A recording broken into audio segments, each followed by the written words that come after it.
আমি অঙ্কিতা চলে এসেছি আরও একটি নতুন ভিডিও নিয়ে তোমাদের জন্য। আজকে আমি যাচ্ছি, আজকে না, গিয়েছিলাম অনেক দিন আগেই, কিন্তু ভিডিওটা ছাড়া হয়নি কিছু কাজের জন্য। আজকে আমি যাচ্ছি মন্দারমণি। তোমরা অনেকেই হয়তো গেছো, আবার অনেকেই হয়তো যাওনি। আমার ভিডিওটা দেখে যারা যাওনি তাদের যাওয়ার ইচ্ছেটা অনেকটাই বেড়ে যাবে আমার মনে হচ্ছে। আজকে এক্সপ্রেস ট্রেনেও না, বাসেও না, আজকে আমার জার্নি লোকাল ট্রেনে। মর্নিং ডিউটি থেকে ঝটপট করে বেরিয়ে চলে গিয়েছিলাম হাওড়া, কিন্তু এক্সপ্রেস ট্রেনের টিকিট কাটা সত্ত্বেও সেই ট্রেনটা আমরা পাইনি, কারণ রাস্তায় ছিল প্রচণ্ড জ্যাম। কি আর করা যাবে, হাওড়া থেকে একটা লোকাল ট্রেনে ঝটপট চলে এলাম পাঁশকুড়া স্টেশন। পাঁশকুড়া থেকে ঠিক 6টা থেকে 6:30টার মধ্যে দীঘা লোকাল থাকে। ওই ট্রেনেই চেপে পড়েছিলাম মন্দারমণি যাওয়ার জন্য। নেমে পড়লাম কাঁথি স্টেশনে। তোমাদেরকেও তাই করতে হবে, মন্দারমণি যাওয়ার জন্য তোমাদেরকেও কাঁথি স্টেশনেই নামতে হবে। কাঁথি স্টেশন ছাড়াও আশাপূর্ণা দেবী স্টেশনে নেমেও মন্দারমণি যাওয়ার টোটো বা অটো পাওয়া যায়। আমরা যখন গিয়েছিলাম তখন ওয়েদারটা ভালোই ঠান্ডা ছিল, কারণ তখন ছিল ডিসেম্বর মাস।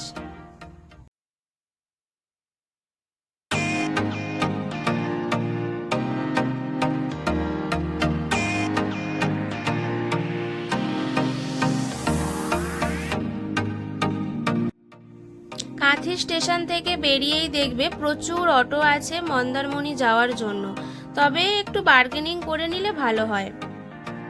আমরা গিয়েছিলাম টোটাল 9 জন, আমাদের ভাড়া পড়েছিল 650 টাকা।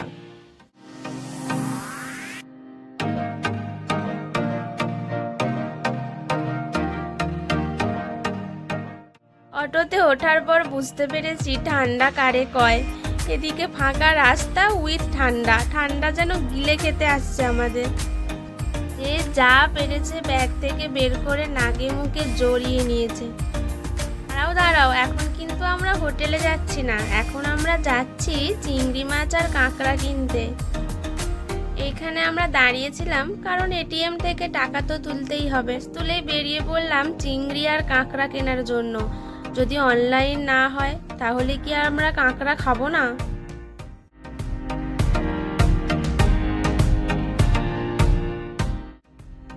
অনেক কষ্টে পাওয়া গেল চিংড়ি ও কাঁকড়া। দোকানটা প্রায় বন্ধ হয়েই যাচ্ছিল। এবার তোমাদের শোনাই কাঁকড়া দেখে আরেকজনের কমেন্ট। অবশেষে আমরা পৌঁছে গেলাম হোটেল রয়্যাল সি। এবার চলো তোমাদের দেখাই হোটেল এবং হোটেল সারাউন্ডিংস। হোটেলটা ছিল দারুণ একটা জায়গায়, আর হোটেল থেকে ঢিলছোড়া দূরত্বে ছিল সমুদ্র।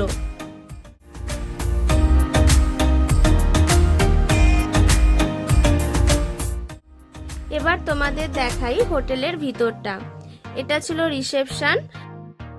রিসেপশনের ডান দিকে ও বাঁ দিকে ছিল 4টে করে রুম।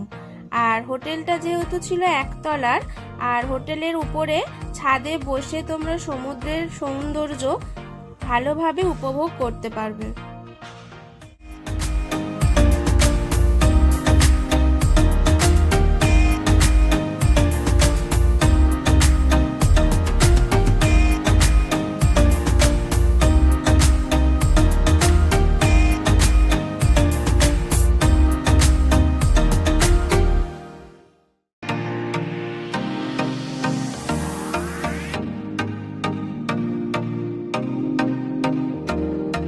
চিংড়িগুলো কিনেছিলাম, দেখো সিরিয়াসলি দারুণ সুন্দর টেস্ট।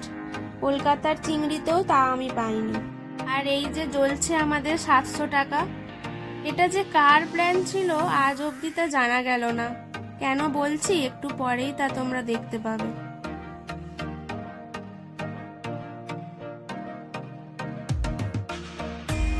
এই যা পড়ে গেল 700 টাকা, হুড়মুড়িয়ে পড়ে গেল।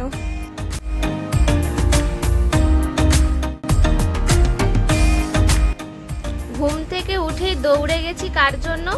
যার জন্য এত কাঠখড় পুড়িয়ে এসেছি, সেই সমুদ্র।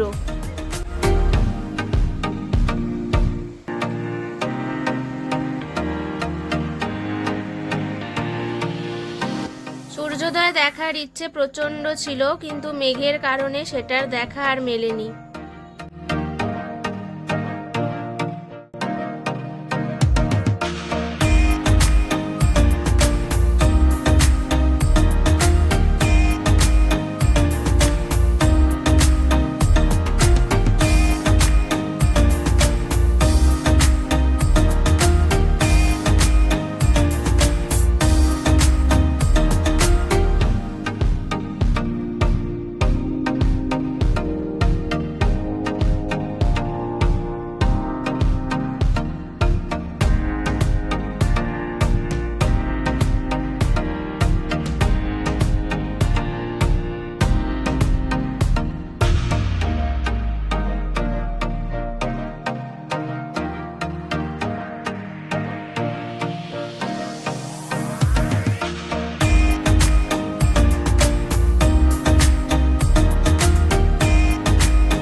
ডাব দাদাকে দেখেই দৌড়ে গেলাম ডাবের জন্য।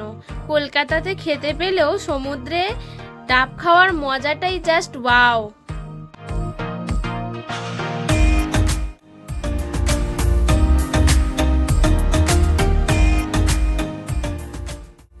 ব্রেকফাস্ট করেই বেরিয়ে পড়লাম আরেকটি নতুন জায়গায় যাওয়ার জন্য।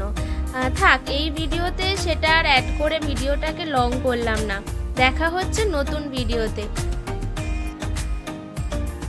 আমরা যেহেতু হোটেলে রাতে পৌঁছেছিলাম, তো রাত্রিবেলা তোমাদের সমুদ্রটা অতটা ভালো করে দেখাতে পারিনি। আর দিনের বেলায় দেখো সমুদ্রটা কতটা সুন্দর লাগছে, আর হোটেল থেকে বিশেষ করে দেখো সমুদ্রটা কতটা কাছে।